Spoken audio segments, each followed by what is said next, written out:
presented as a public service by your Wonder Bread Bakery in Sacramento. Bakers of Wonder Bread, the bread that helps build strong bodies 12 ways. And Hostess Cakes, America's favorite dessert. Your Wonder Bread Bakery is a division of the Continental Baking Company.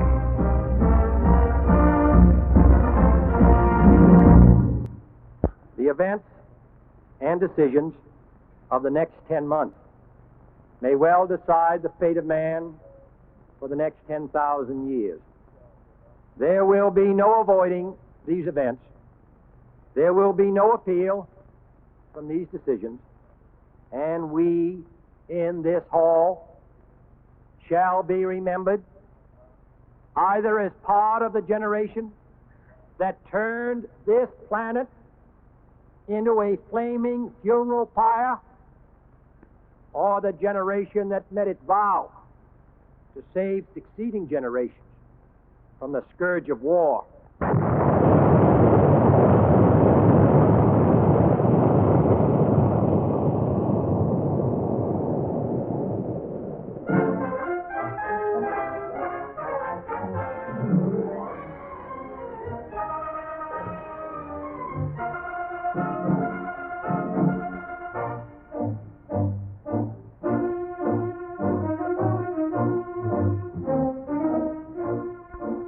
The news shakes the United Nations to its very foundations.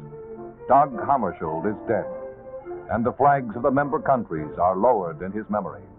The troubled UN, which has survived so many crises, must survive still another.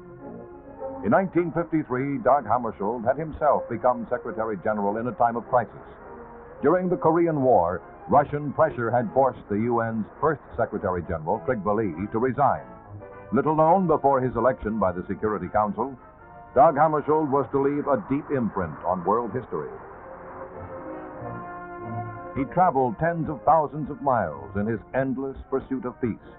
He saw the United Nations grow in stature through decisive action in crises such as the Israeli-Egyptian War in 1956.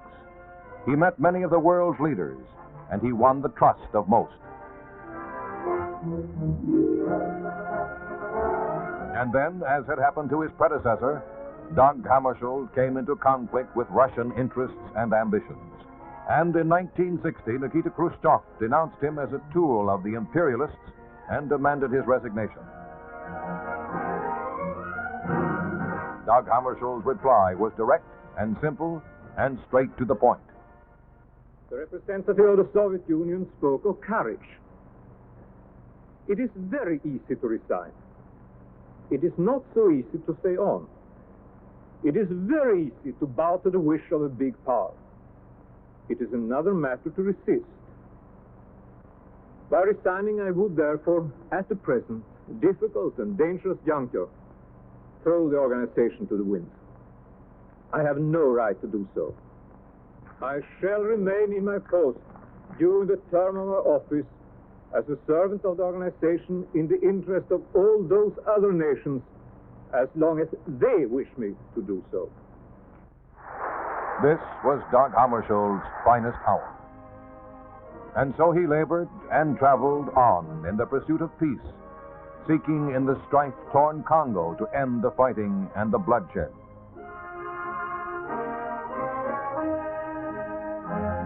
And it is here, shortly after these last films of him were made, that the 56-year-old Hammarskjöld meets death in an airplane crash.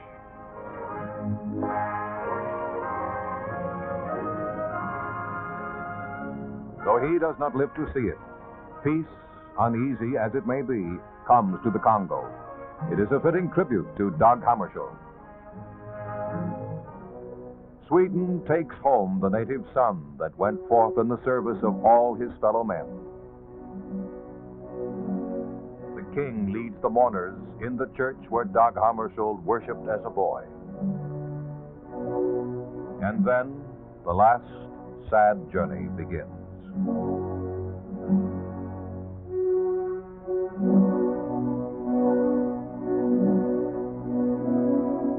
While officials from a score of nations look on, Dag Hammarskjöld takes a final salute from the organization he served so well.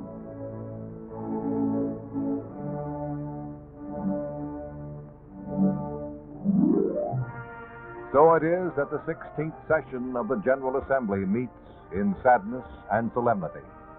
The United Nations life, its effectiveness, are at stake as retiring President Boland of Ireland calls the session to order.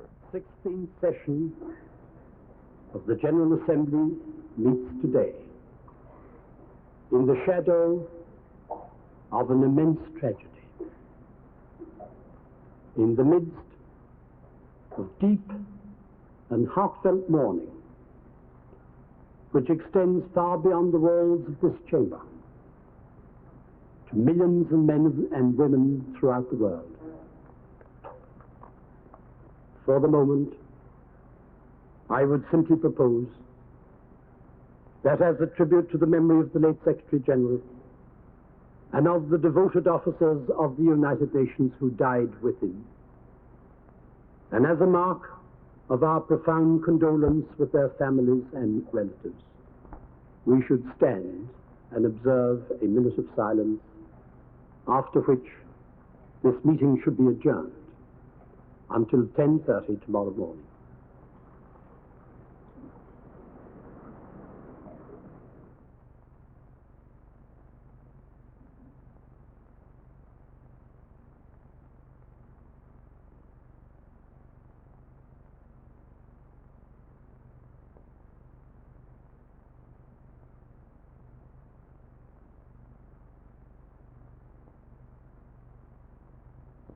Day, the General Assembly convenes to elect a president for the 1961 session.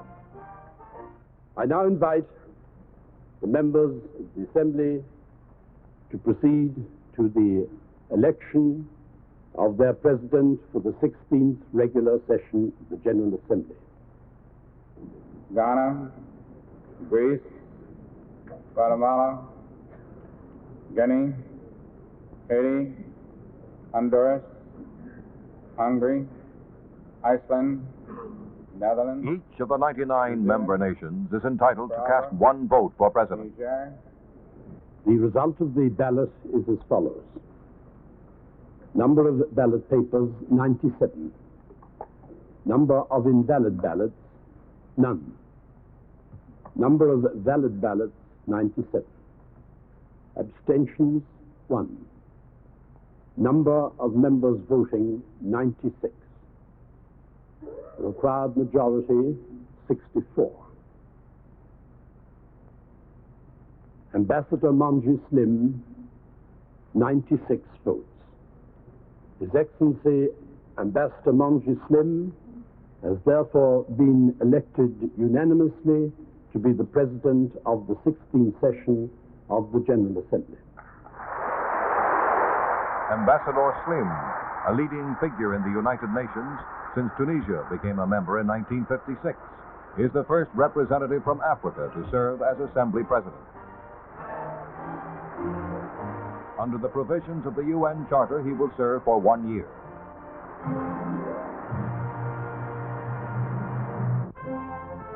Now the General Assembly is ready to take up its two most urgent problems, a successor to Dag Hammarskjöld and a solution to mankind's atomic dilemma. President John F. Kennedy, making his first appearance before the world body, states clearly and firmly America's position on Russia's resumption of nuclear testing and the Soviet Union's demand for a three-man troika to replace the office of Secretary General.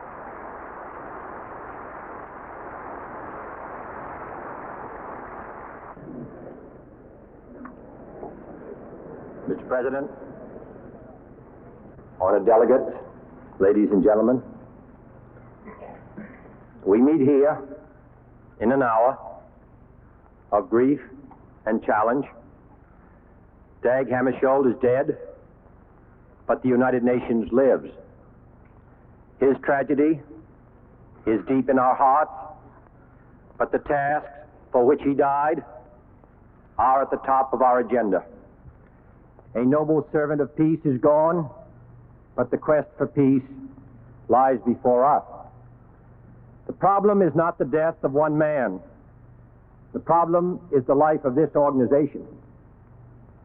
It will either grow to meet the challenges of our age, or it will be gone with the wind, without influence, without force, without respect.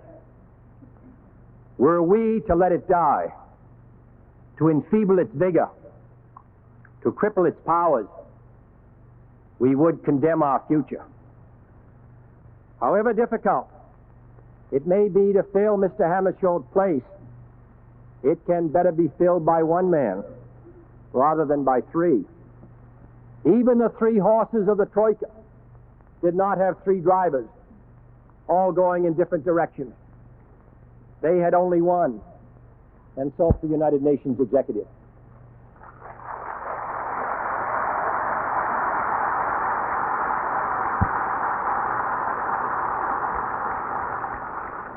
So let us here resolve that Dag Hammarskjöld did not live or die in vain. Let us call a truce to terror. Let us invoke the blessings of peace. And as we build an international capacity to keep peace, let us join in dismantling the national capacity to wage war. For 15 years, this organization has sought the reduction and destruction of arms. Now that goal is no longer a dream. It is a practical matter of life or death.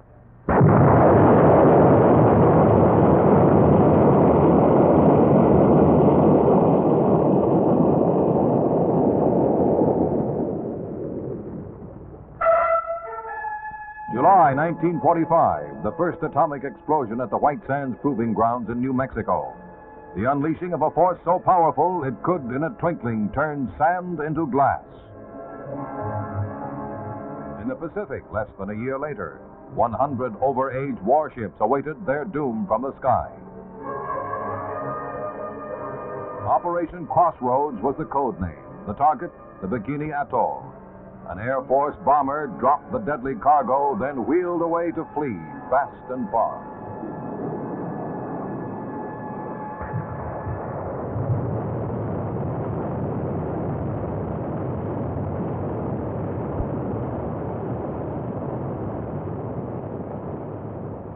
The mushroom cloud that belched forth from the sea spread upward and outward, swallowing up the ships of the Phantom Fleet and thrusting civilization toward its own crossroads in the atomic age, the beginning of a terrible end, or the dawn of a bright new era.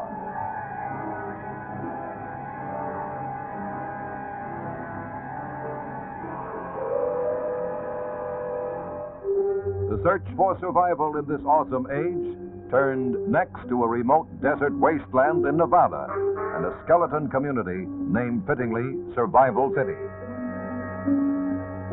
Here, civil defense officials erected buildings of all types to learn how each would withstand an atomic blast. The doomed city was populated with models and stocked with real food. The atomic device was mounted on a tower overlooking the ghost town. And troops moved to within a mile of the tower, closer than anyone had ever been to the site of a nuclear explosion. Hunched low, they waited out the countdown.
Even as the fireball flare flung itself into the heavens, scientists were at work on a new nuclear breakthrough. Again, they returned to the Pacific Proving Grounds, to the Bikini Atoll, and an obscure island called Alujilab, a strip of sand and coral that had been chosen with deliberate care. Giant plywood canals were set up and a tar paper shack built. In the so-called cab, atomic energy officials placed Mike, history's first hydrogen bomb. Navy ships once more rode the Pacific waters, this time to support the scientists in mooring observation boats to record data on radioactivity and shock waves.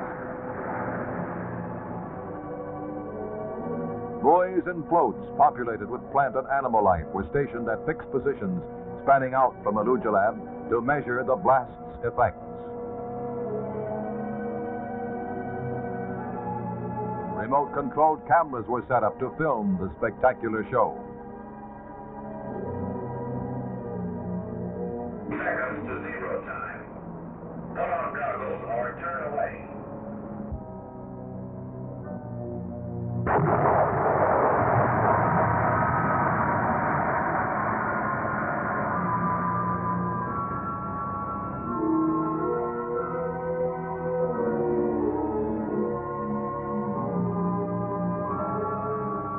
Man had made a gigantic leap forward, but only history would know whether it was for good or for evil. As helicopters left the trigger ship to survey the devastation, observers prepared to look down on scenes that had never been seen before. The islands adjoining Alujilab were swept clean. As for the test island itself, a terse sentence told its fate. Alujilab is gone. There is nothing there but water. Here is power, incredible power. Power to wipe an island from the face of the earth, and at the same time, power to provide civilization with an abundant and undreamed of better life. This is the atomic dilemma. This is the decision that mankind must make in the days ahead. This is the meaning of President Kennedy's words, dramatically underscored by the films you have just seen, as he tells the United Nations, unconditional war can no longer lead to unconditional victory. It can no longer serve to settle disputes. It can no longer concern the great powers alone. For a nuclear disaster spread by winds and water and fear could well engulf the great and the small, the rich and the poor, the committed and the uncommitted alike. Mankind must put an end to war, or war will put an end to mankind. Ladies and gentlemen of this assembly, the decision is ours. Never have the nations of the world had so much to lose or so much to gain. Together we shall save our planet, or together we shall perish in its flames. Save it we can, and save it we must. And then shall we earn the eternal thanks of mankind, and as peacemakers, the eternal blessing of God.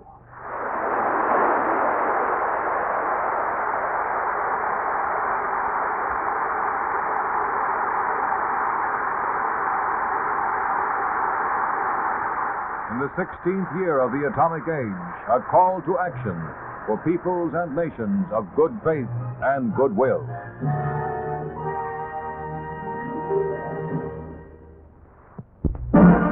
This living record of history in the making has been presented as a public service by your Wonder Bread Bakery in Sacramento. Bakers of Wonder Bread, the bread that helps build strong bodies 12 ways. And Hostess Cakes, America's favorite dessert. School and community groups are cordially invited to visit the Wonder Bread Bakery in Sacramento.